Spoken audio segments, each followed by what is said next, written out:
Hi, you're about to watch a video I made yesterday. I wanted to give you some additional context. The Parks and Wildlife Service Agreement states in Section 1 that its application is that it applies to all employees assigned duties in the Parks and Wildlife Service.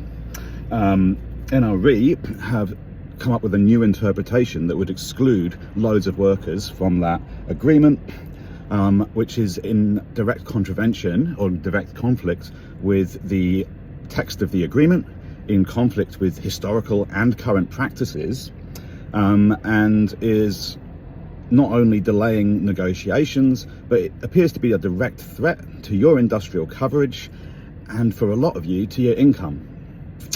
The Parks Agreement applies to all. Please continue watching. Hi, Gareth here from the Community Public Sector Union in Tasmania. I've just come out of the second meeting with NRE TAS discussing the Parks and Wildlife Service Agreement. I wanted to give you a quick update.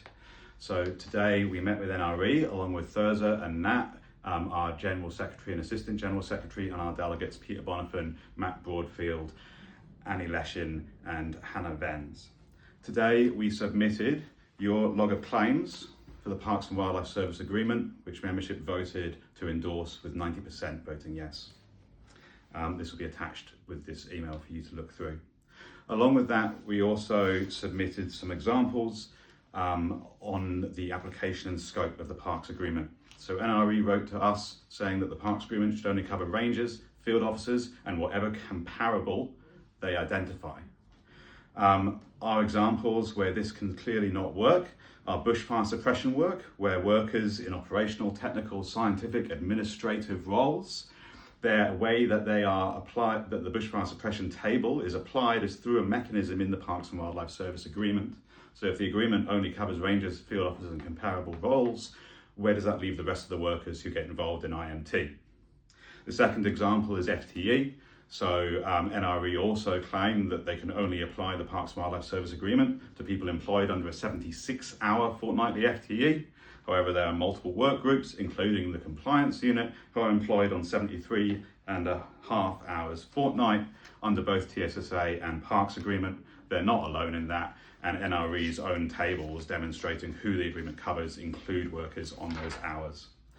The third example is for visitor services and business enterprises. So as you hopefully remember, recently, a couple of years ago, we negotiated a new remote allowance that covers people in remote and isolated situations. This was explicitly negotiated with NRE to cover everybody employed in parks or assigned duties in parks, including visitor services, including business enterprises. And those workers have been receiving that allowance till now. And it was NRE's decision that that allowance lived inside the Parks and Wildlife Service Agreement.